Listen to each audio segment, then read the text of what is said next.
What is going on, everyone? My name is Andy. Welcome back to another FPL video. And this one, it's the watch list ahead of Game Week 6. So we're going to go through some of the players that I've got my eye on over for this week or in the coming weeks and why that is, what fixtures I'm looking at, what players, positions and stuff like that. So if you enjoy it, give it a like, hit that subscribe button and let's jump into it. Okay, so as always, I'm not going to talk about players that I don't own. This is for my watch list. I'll talk about players to transfer in and out and stuff like that in tomorrow's video. We've still got captaincy, Game Week preview and stuff to come. And I'm already thinking kind of more advanced, not really for this week, but for kind of Game Week 7, Game Week 8, because that's the time when a lot of people are going to be wildcarding. I may or may not. I still haven't really decided. Right now, I'm leaning towards not wildcarding. And because of that, I'm already looking at which players I might need to bring in, because I'm going to if I'm not going to wildcard, I need to plan to get them in. And Diaz from Game Week 8 is definitely someone that I would look at. I wouldn't even be completely against if I wildcarded in Game Week 7, just bringing him in.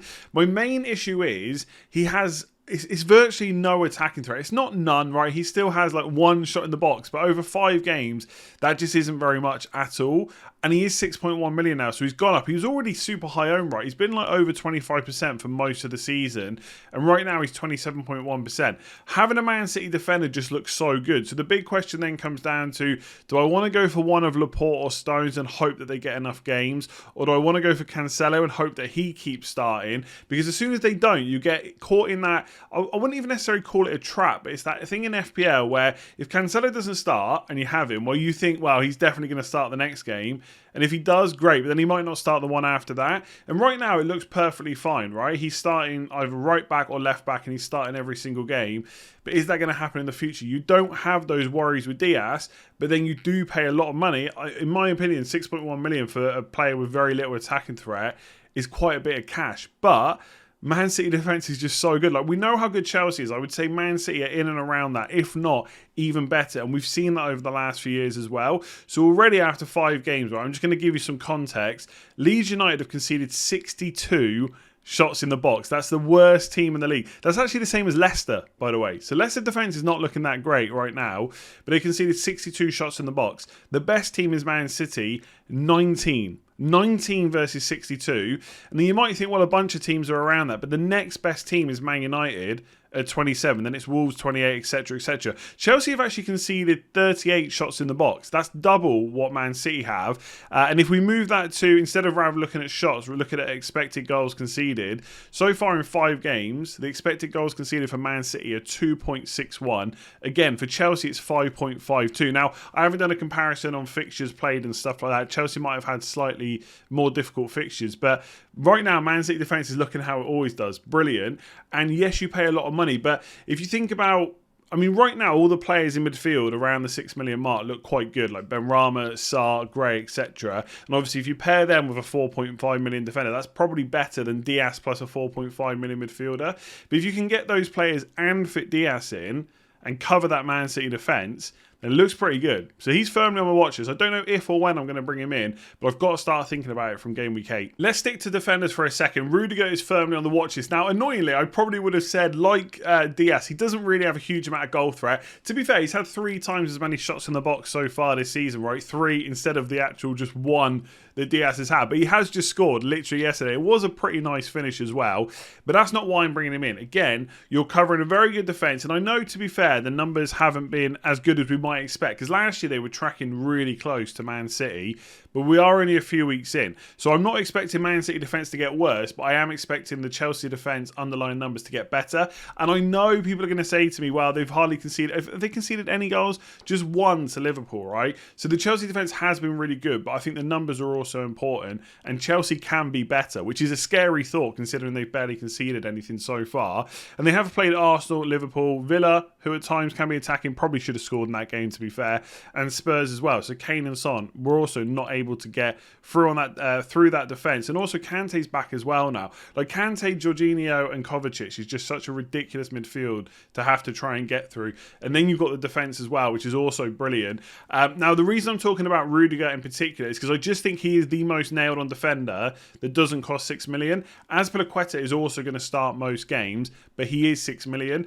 The other option, so you've got Reece James, And I wouldn't necessarily be massively put off because he missed the Spurs game. Like some people were saying that maybe it's because he doesn't play the tougher games. The guy literally started the Champions League against Man City, so I don't think that's a problem. But there are going to be games that he possibly misses out. And in the past, he has come on quite a lot to make those cameo appearances. And once that happened, that gets really frustrating. If you buy someone like Rudiger and he completely misses out, yeah, it's annoying, but someone comes off your bench. If you buy James and he comes on, he gets the odd 1 pointer here or there, that's annoying then because your bench option doesn't come on instead. Now, obviously, sometimes that might be a good thing, but most of the time it's probably not. So I think if I was going for one Chelsea defender, I said this last week, Rudiger would probably be the one that I would go for, just for that safety of starts and not having to pay that extra money. The problem with Alonso is, and I'm sure a lot of us are in this kind of position right now, you don't really want to bring him in because you just assume at some point soon Chilwell's going to start. But maybe we just have to accept the fact that Alonso is possibly just first choice now, right? He started the first 5 games. He's also played very well. It's not by luck or coincidence that he's playing, right? It was a bit lucky that Chilwell wasn't available for the start of the season, but Alonso has hit the ground running at the start of this Premier League season and has not been an issue at all. He's been extremely good attacking. Like, if you watch Alonso, you just want him in your team. He is basically a striker at times. It's ridiculous. But I just think if I'm going to go for one Chelsea defender, do I want to risk that Alonso? Maybe I should. I mean, the fixtures from Game Week 7 are ridiculous. We've been talking about it for long enough. I think I'm in a position where from Game Week 8, I can have 2 defenders, either one Chelsea, one Man City, or 2 Chelsea. And I'm actually pretty tempted to go the Chelsea route because the fixtures are so good. You can get Rudiger as that safe player that's going to play every week. And then you can go for that more interesting pick like like James or Alonso and go from there. But right now, watch this. If we're talking one Chelsea defender, it has to be Rudiger. Okay, let's go from boring defenders to exciting forwards instead. So Saint-Maximin has to be on the watch list. I think he's playing really well. And also, right, and this is like a completely illogical way of thinking about bringing a player in, and I don't really need one this week or forward, but I might at some point soon.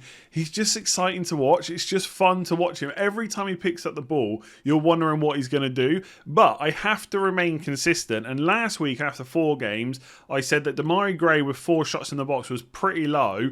Like, Saint-Maximin only has 6 in the box over 5 games. That's what, like 1.2 shots in the box on average. That's quite low. And to give you some context, like the highest amount is Mane at 21. So that's 15 extra shots in the box over a very similar, obviously over the same time frame. Now, of course, you can counter that by saying Saint-Maximin's a lot lower in price, so you don't necessarily need those points. And for that, I would really agree on.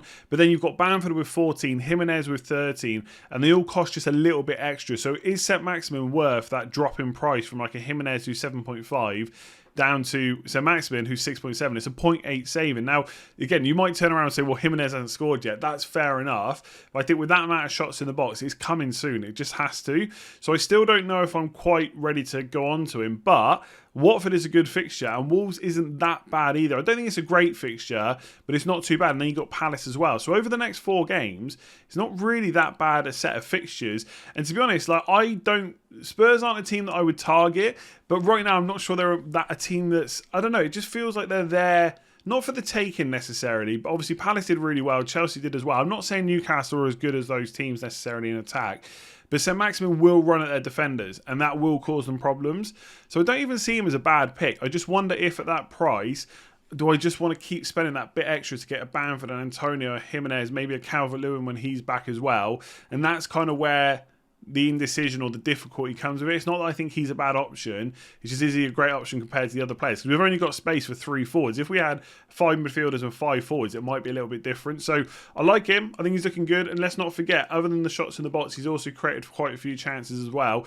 2 expected goal involvement over the first 5 games. It's not that bad, really. So I like him. I don't know if I'll go for him straight away. There has to be an injury up front or something like that, but I'm definitely keeping my eye on him. So other than the likes of Jimenez, Antonio, etc., who I always seem to be talking about, other competition to Saint-Maximin is players like Pukki and, of course, Ivan Toney as well. Now, I've only just got rid of him, right? So to put him straight back on the watch list, maybe he should never have come off. And at some point, I will get an actual watch list, by the way, so that you can see who's on there, who I'm removing at times. But this weekend was kind of a reminder to me that players with penalties can just tick over because they will get those odd penalties throughout the season. You can never, 100% know exactly how many they're going to get and when they're going to get them. But when they do, it's just easier points, especially with a player like Toney who's got a pretty good record. So to be fair, his stats, right, he's had a couple more shots in the box than Saint-Maximin, but a few less chances created, and his expected goal involvement's around the same. I actually think it's slightly lower. So he's not even been that good compared to Saint-Maximin from a numbers point of view, but we know he's going to play 90 minutes. I don't think his injury record's that bad either, and he's obviously nailed on, which Saint-Maximin is too, but Saint-Maximin doesn't have the penalties, and that is quite big. Now, I wouldn't bring him in ahead of Liverpool or Chelsea, but I think in general, Brentford have played pretty well, and from game week 9 onwards, that kind of Leicester game wouldn't really put me off. And again, I'm thinking about wildcard. If I wildcarded in game week 8 and I needed a cheap striker, there's someone like Adam Armstrong possibly, or I might talk about next week a little bit more, Saint-Maximin, but I think Toney would have to go on there, because after Burnley, it's then Norwich, then it's Newcastle, then it's Everton, which I wouldn't even mind that much, Spurs away, then it's Leeds, Watford. The fixture run just isn't that bad from 9 to 16. Now, you have to be prepared to just hold on to him, which obviously I wasn't earlier on, but a distinct difference to me is, right now, the way I'm playing is I haven't used that wild card. So I am making a few more aggressive moves. And obviously I wanted to get Ronaldo in as well. So Toney to Ronaldo is a perfectly good upgrade. But when I play that wild card, I'm probably going to have to be a little bit more patient with certain players, because I don't know, you just have to plan a bit more. So you can't make short-term moves like I'm maybe making a little bit right now, like with the Sarr move. And Toney from 9 to kind of 16 just looks perfectly fine. And if you wanted to keep him over that Christmas period, and it is tough, right? I'm looking at it now. It's Man United, Southampton, Brighton, Man City, all the way over December. But at least he's going to play all those games. And if they do get a penalty, he's going to be the one that's on it. And he's going to play 90 minutes. He doesn't have Europe or anything like that. Whereas for some of those teams and some of the other teams, which we might have players from, they will have there will be in a position where they can rotate. Toney might get rotated just like everyone else around Boxing Day to the 28th to the 1st of January, but we'll have to wait and see. My guess is that he'll probably just start every single one of those, because that's just the kind of player he is, and obviously Brentford haven't had to play Europe in that. So he's back on the watch list. I don't think I'm getting him this week or before Chelsea, but if I was to wildcard around game week 8 and I needed a cheap player, based on the run after Chelsea, he'd definitely be right up there. He's going to take over, I think, for most of this season. Good fixtures and penalties as well. So I don't think I've ever put a goalkeeper on one of my watch list videos, all the way through last season before as well. But this time I have, because I'm going to have to wildcard at some point, right, within the first half of the season. And therefore, Aaron Ramsdale is definitely going to be someone that I consider. And if you're thinking about wildcarding soon, you should probably think about him too. Now, for the last couple of weeks, when people have been wildcarding game week 4, game week 5, I've got to be honest, I've been a little bit sceptical about whether to put him in ahead of Sanchez. And I still don't think it's so obvious that, it has to be Ramsdale. You're an idiot if you went Sanchez. Definitely not. But I am going to keep my eye on him, because I don't think that Arsenal defence is that bad. We've already seen now Gabriel and White have obviously got a bit of a partnership going now. I think Gabriel's kind of like the imposing centre-back, and Ben White's probably the more... Is he better technically? He probably is, right? Better on the ball. He's not afraid to receive the ball from the goalkeeper, make a pass forward, etc. And that's a nice little partnership they've got going. Tomiyasu as well. Tierney, obviously, when he's fit, is really good as well. So I'm not really that worried about the defence. And I did say I think Arsenal would turn it around. I still don't know if I'm 100% confident that he is now first choice and Leno's never going to get a game. But maybe he is. Arsenal fans, let me know below. I mean, it does seem a bit weird to buy him, then play him for 2 games, get 2 clean sheets in a row, and then sometime soon drop him. Like, he probably would have to make a few mistakes until that happens. And obviously long-term fixtures or short-term fixtures don't really matter when you're talking about bringing in a player on wildcard, because you're probably not going to wildcard again for 20 plus weeks, maybe even 25 plus weeks. So they're going to play pretty much every game anyway. So it doesn't really matter if you've got good fixtures in the next 6 versus, Sanchez or whoever it might be. The one thing I like about him, he's made a few saves already. He's already had bonus points in a couple of games he started. Whereas Sanchez does very much feel like he's a keeper that's either going to get 6 points for the clean sheet, or he's pretty much going to get 1 or 2. Right now, we don't really have a 4.5 that's kind of doing a bit of everything, clean sheet, saves and bonus. There is Raya at Brentford, who possibly could be an option. So I think he's had... he's actually only had 1 bonus point already, and he's made 11 saves in the 5 starts that he's had. And again, he's had scores of 8, 6, 3, 2 and 6, so not any massive ones. The thing with Martinez last year, every time he got a clean sheet, he got bonus points, nearly every time anyway, and he was getting kind of 8, 9, 10 point hauls quite regularly-ish anyway for a 4.5 million goalkeeper. And right now, I'm still not sure who's going to do that in the long term. So I think Ramsdale has to be on there. Obviously, 7.5 points per match is not going to be something that he keeps up. We wouldn't expect him to do that. that. But I do think it's going to be pretty good value. And I think Arsenal will keep some decent amount of clean sheets before we have to wildcard again and swap our goalkeepers. It's not to say that you can never make a goalkeeper change, but most of the time you don't want to. The only question mark really is it better to have Ramsdale plus whichever outfield defender you want, or is there a better case to have like an Arsenal defender like Ben White to cover that, who's also quite cheap, that you can maybe bench when you don't want to play him right in those harder fixtures, whereas Ramsdale you'd have to play every time. But that's no difference to someone like Sanchez anyway. So he's on the watch list. When I wildcard, who knows who I'll go for? It could be Ramsdale, or I might just default to Sanchez. There you go. Let me know in the comments below what you think of these players and who is going on your watch list from Game Week 6 onwards. If you enjoyed that, give it a like and hit that subscribe button. If you haven't already checked out Patreon as well, there is a link in the description below. Big shout out to everybody that signed up recently. So Essa, the 44, AFB10, Jonas M, Hayden H, NQC, Sam, Mikey S, and Daniel E. Lots of people have signed up. If you want to check it out, get involved with the Slack, get involved with the new mini league, I should say, the monthly mini league, which will be starting up again in October. Then there'll be another one for November, December. Click that link in the description below, find out what it's all about. Otherwise, I'll leave it there. I'll be back tomorrow with another video. Thanks for watching. Hit that like button, hit subscribe, and I'll see you again soon.